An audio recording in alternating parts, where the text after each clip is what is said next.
I came home late from a service call, took my boots off by the door, and barely crossed the kitchen when Natalie hit me with it. You left the trash. Again. I looked at the small bin under the sink. It was half full. The stove was cold. The sink was stacked with a mixing bowl and 2 coffee mugs. I got in 10 minutes ago, I told her. You were home all day? You could have taken it out. She folded her arms like a manager at a performance review. I'm not your staff. I'm not your cook. I'm not your maid. I'm a person with plans and friends. Good for you, I said, dropping my keys in the bowl. I'm a person who fixed a rooftop unit in the wind and hasn't eaten since noon. Did your plans involve dinner? Order something, she shot back. You know how. If I'd known where it was headed, I would have eaten that cold leftover pizza from the garage fridge and kept my mouth shut. But I asked the question anyway. So what did you do today, besides not taking out the trash? Her smile didn't reach her eyes. I was with Kayla and Jules. We're planning a trip. And before you ask, yes, you'll make it work. Make what work? The trip. The one I'm going on. Don't start. I opened the back door, took the bag out myself, and tied it off. She watched like a supervisor inspecting a trainee. When I came back in, she flipped to the next page of whatever internal script she'd rehearsed. And by the way, the guest bathroom faucet still drips. You said you'd fix it last week. Saturday. I replied, grabbing a protein bar from the pantry. You told me not to touch anything because your friends were coming over. Saturday you could have done it in the morning, she said. If you were organized. Right, I said. Next time I'll put on a tie for the faucet. She rolled her eyes. Sarcasm is lazy. Try responsibility. I chewed, counted to 5, and made a choice. We'll revisit this after I shower and eat something. If it's an emergency, call 911. If it's not, it can wait 30 minutes. Don't you walk away, she said. I'm walking to the shower, I answered, not raising my voice. You're welcome to join me if you're suddenly a cook. She laughed, small and mean. Not a chance. Earn it. I let the water run hot and stood there, thinking how fast the tone had changed in our house over the last month. Corrections in every sentence. Tasks assigned like chores from a board. And that last piece, earn it, hung in the steam. It wasn't about a faucet or trash. It was a test. She'd been giving them daily, like I'd been hired and put on probation. When I came back to the kitchen, she was on her phone, smiling at someone else's jokes. I pulled eggs from the fridge and started cooking. You're making a mess, she said without looking up. Then don't look, I told her. You had the floor. My turn. She set her phone down. Here's how this is going to work. Kayla found a great package from Miami. Not expensive, but I'm going. We'll talk budget, but I need you to not be difficult. You already decided, I said, plating eggs. You don't need a conversation. You need a signature. Stop being dramatic, she snapped. It's 4 days. You'll survive. You said, we'll talk budget. So we will, I replied. Tomorrow after dinner. With numbers. She smirked. Tomorrow I'm out. Pilates and then drinks. Then we'll do it Thursday, I said. Put it on the calendar. And don't hand me tasks like I work for you. I'm your husband, not your employee. She pushed her chair back, slow. When you act like a partner, I'll treat you like one. Copy that, I said, finishing my plate and setting the pan in the sink. Thursday. Calendar. She laughed under her breath. You'll come around. The line sounded like a promise and a threat. I went to bed with the door half closed and the fan humming. She stayed up, tapping replies to whoever was more interesting than a man who could fix things. The next morning, she sailed past me in leggings and a long sweatshirt, grabbed a smoothie, and flicked her hand at the counter. The faucet. The list is on the fridge. I'm not taking assignments, I replied, tying my boots. Give me problems, not orders. She leaned against the island, copying the voice she used with her cousin's kids. I'm telling you how to help us function. I function fine, I said. You want something done, ask. Drop the tone. Or what? She raised a brow. Or I adjust, I said. You won't like it. Try me. I took my work bag and left. On the drive to the shop, I made a different kind of list. No grand speeches, no pleading. Changes. Simple and visible. First, the bank app.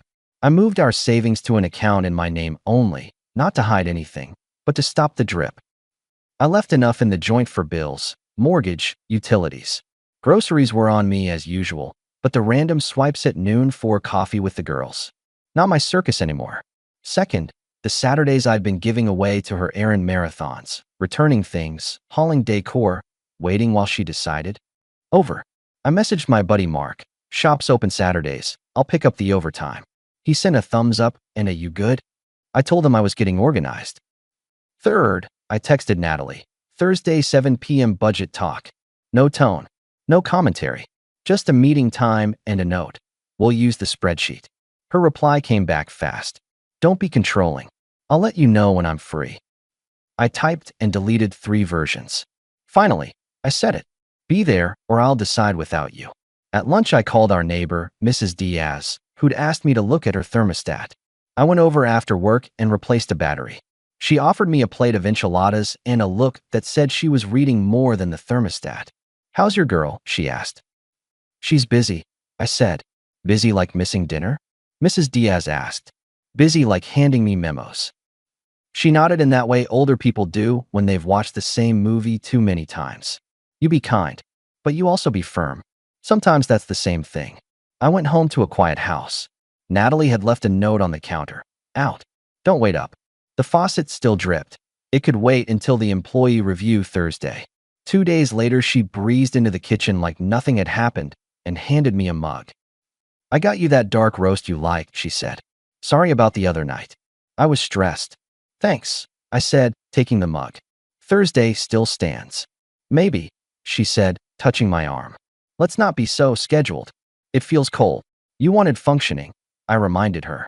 Function is scheduled. She made a face, then softened it. Fine. Quick question. Kayla found flights that are time sensitive. Should I grab them? You said no more random swipes. I get it, but this is a deal. Bring the spreadsheet, I said. 7 o'clock. She exhaled through a smile, like she was indulging a stubborn kid. You and your spreadsheets. I noticed her hand. No grocery bags. No dinner.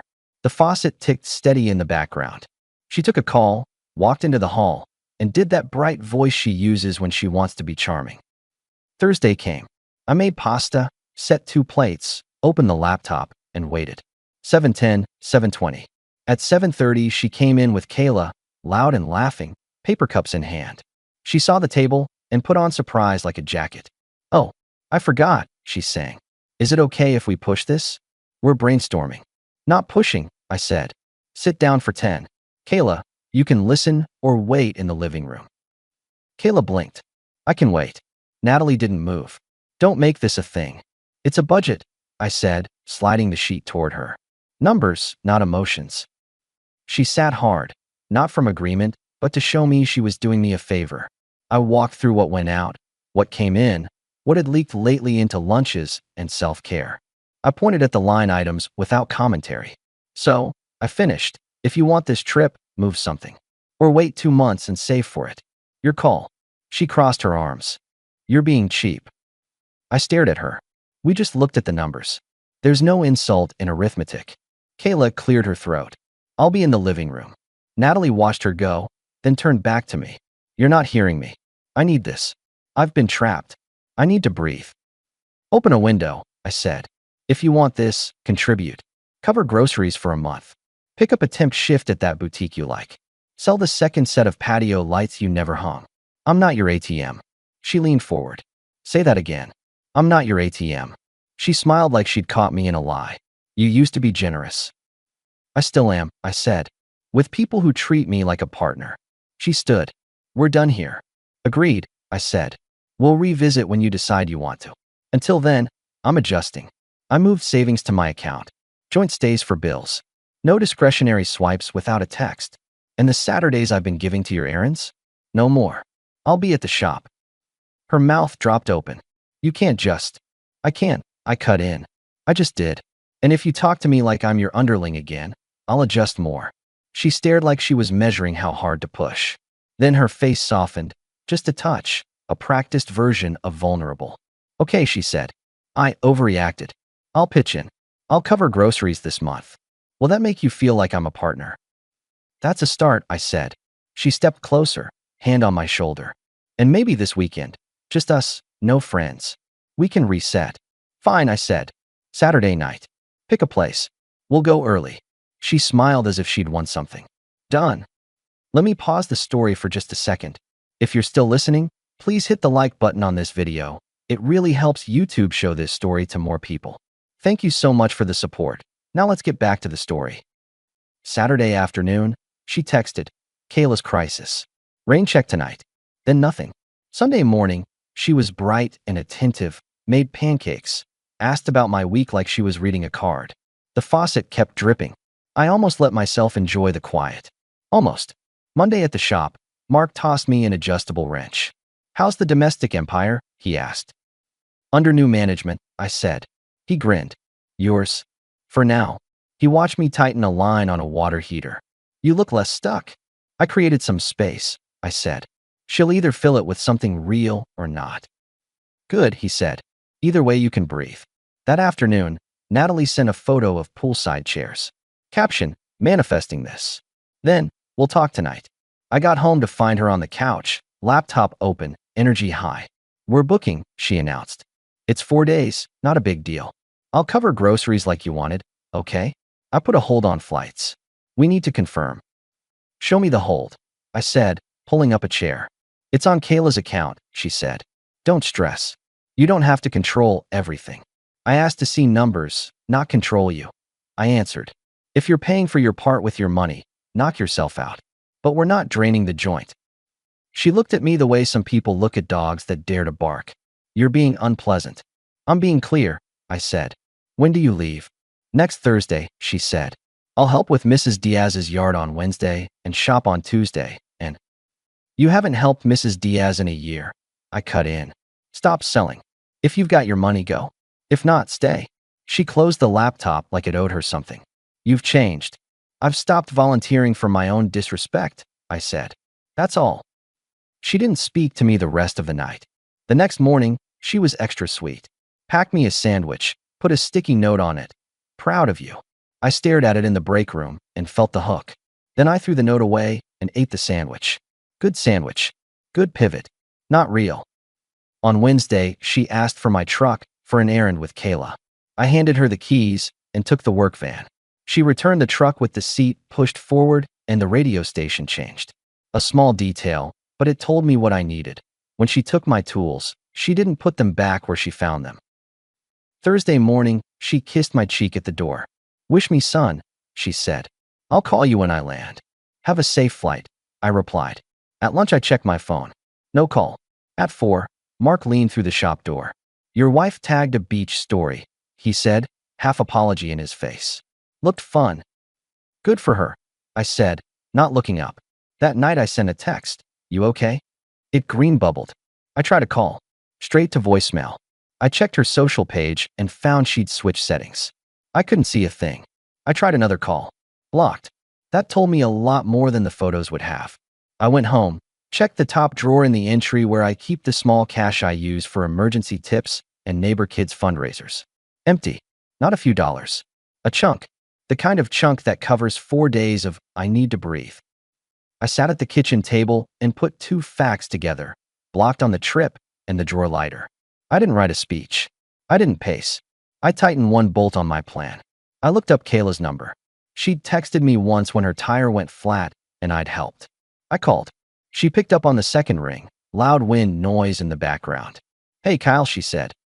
"Put Natalie on," I replied. "She's in the water," Kayla said. "Bad timing." "Then listen," I told her. "Tell her this word for word. The cash you pulled from my wallet, that's everything you're getting out of this marriage. I'm filing to end it today. I married a different woman, and you're a stranger to me now." "You got it." "Whoa," Kayla said. "What are you even?" "You got the words?" I asked. She hesitated. "I got them." "Good," I said. "Deliver them now." I hung up, put my phone face down, and opened my laptop. I didn't feed the rush with music or a drink. I printed forms, made 3 calls, the bank, a storage unit, a locksmith. I set appointments. Then I went out to the garage and pulled Natalie's luggage from the shelf. I opened the pieces and set them in the living room. Later, I'd load them for delivery. At 9, my phone started dancing across the table. Unknown number. Then another. Then her name from a new number. Then Kayla. Then a voicemail. Then 7 more. I let them stack like dishes I wasn't going to wash. At 10, I put my phone on Do Not Disturb and slept. Friday at 8, I met the locksmith. By 9, the locks were changed. By 10, I'd boxed Natalie's things. Clothes, shoes, framed photos of her with her friends, the collection of candles she never lit. I left joint documents and a couple of family photos in a manila envelope with a note. For your records. I didn't add advice. I loaded the boxes into my truck. On the way out, I stopped next door. Mrs. Diaz watched me from her porch. You moving? She asked. Just rebalancing, I said. She nodded once. You need pie? Later, I said. I have a drop-off.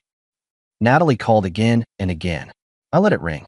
She texted from each corner of her contacts list. Answer me. What are you talking about? Stop being dramatic. You owe me an explanation. You're scaring me. This is abusive. I didn't take anything. How could you? The tone evolved by the hour. Pity plays, anger, fake confusion. She never used the word that mattered. Respect. She didn't apologize. She didn't ask what I needed. She wanted the comfort back and the faucet fixed. I drove to her parents' place across town. They live in a tidy brick ranch with wind chimes that never stop. Her dad, Frank, opened the door.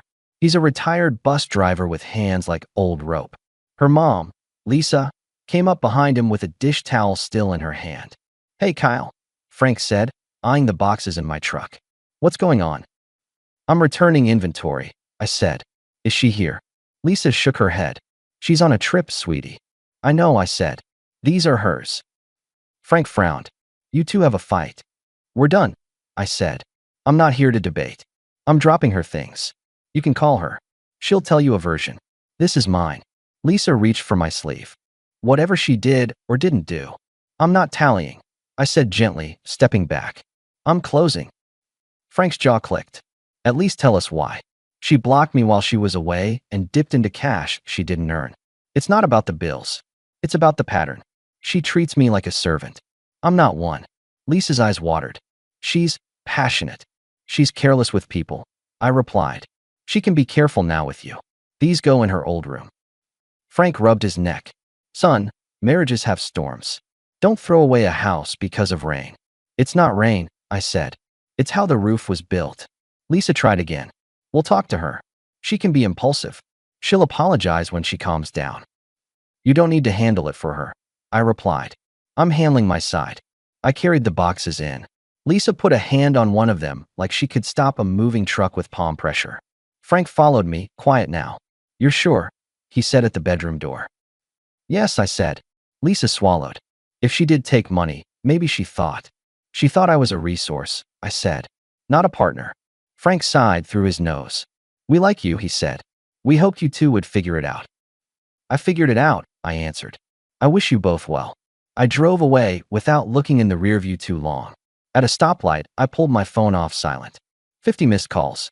I put it face down again. Saturday morning, Mark texted. You good to cover a last-minute furnace tune-up? I was. We finished by noon. He handed me a breakfast burrito from a food truck and looked at me over the foil. You look like a man in motion, he said. I am, I said. Anything you need from me? He asked. Just this, I said. If someone comes by the shop looking for me, tell them I'm not available. Mark nodded. Understood. At 2, while I was restocking parts, a number I didn't recognize called. Then again. Then a text. Answer me now. We need to talk. Stop being petty. Then a photo of the front door.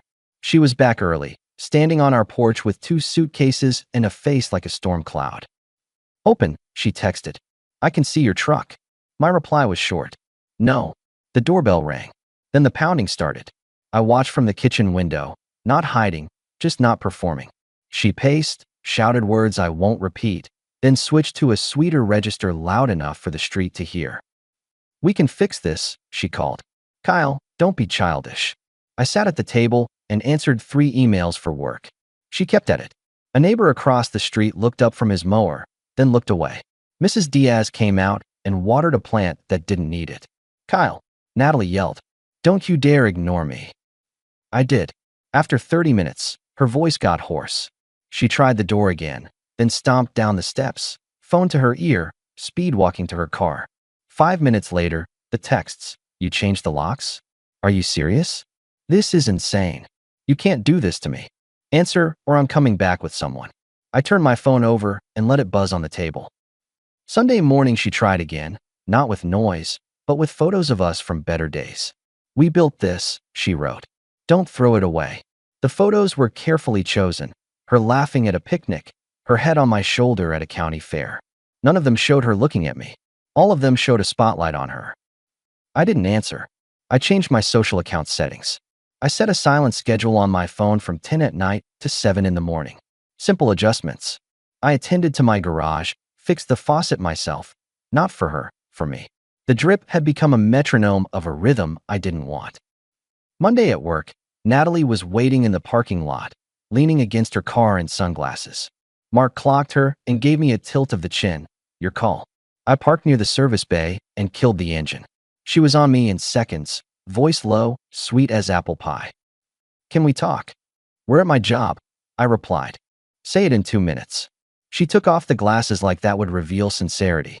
"I don't know what you think happened, but I didn't take anything. I borrowed because my card had a glitch. And I blocked you because you were being. You blocked me because you wanted to act without any witness. I cut in. And you borrowed from the cash drawer like a teenager. Stop dressing it up." "That's not fair," she said. "You're twisting it." "No," I said. "I'm describing it." She looked past me at the guys wheeling a compressor. "Can we not do this here?" "You came here," I said. "Make your point." Her voice shook, not from tears, from strain. "I want to come home. We'll set rules. I'll try. You can't shut me out like this. It's cruel." "What are you offering?" I asked. She blinked. "I just told you. You offered me my own money back, your presence on your terms, and a softer voice," I said. "That's not an offer. That's a rebrand." She exhaled hard. "You're being stubborn." "I'm being done," I said. "Stop calling. Stop showing up. We're over." Her eyes hardened. "So you won't even consider?" "No," I said. "I won't." "What do you want me to say?" she demanded. "I'm sorry." "Fine. I'm sorry. I was stressed." "There. Happy." "Not interested in performance," I replied. "You had months to show me respect. You used them to issue orders." She took a step closer. "Do you know how many women would be thrilled to have someone like you? You're throwing away." "That line might work at brunch," I said. "Here's mine. Not another minute. Stop contacting me." She stood there, mouth open, like the script had run out and there were no more pages. Then she squared her shoulders and tried a last swing. "You'll regret this," she said. "Don't blame me when you're alone." "I'm not alone," I said. "I'm finally with myself." Mark appeared at my shoulder, easy and solid. "We're starting a job in 5, he told me, eyes on the clipboard. "You coming?" "Right now," I answered. Natalie looked between us like she expected a stagehand to call cut. No one did. She put her sunglasses back on, turned, and walked to her car. She sat there longer than she needed to, probably to see if I'd soften and tap her window. I didn't. She drove off. By that afternoon, the calls slowed. By Tuesday, they stopped. I met with the counselor recommended by a guy from the gym to make sure I wasn't just reacting, but setting myself up to move. He listened, asked 3 questions that mattered, and told me I'd set boundaries the way adults do. Early, clearly, with consequences. "Keep your voice level," he said. "Keep your actions firm." "I can do that," I answered. 2 weeks later, the house felt like a house again. The schedule was mine. The fridge held actual food. The Saturday mornings were for oil changes and fishing with Mark. Mrs. Diaz sent over that pie. I took my truck out to the lake and let the quiet do its work. I didn't run into Natalie. I didn't look for updates. I heard from Lisa through a short text that Natalie was staying with a friend for a bit, figuring things out. The text had more hope in it than facts. I replied with a thumbs up and nothing else. A month after the porch show, I met someone decent through work. Julia, an office manager from a contractor we collaborate with. She's grounded, asks simple questions, listens to answers. We took it slow. Coffee, then a walk, then dinner with friends. I didn't overshare. I didn't sell myself. I didn't ask for trophies. I told her what I like. Clear plans, simple rules, no games. She nodded like I'd said the most normal thing in the world.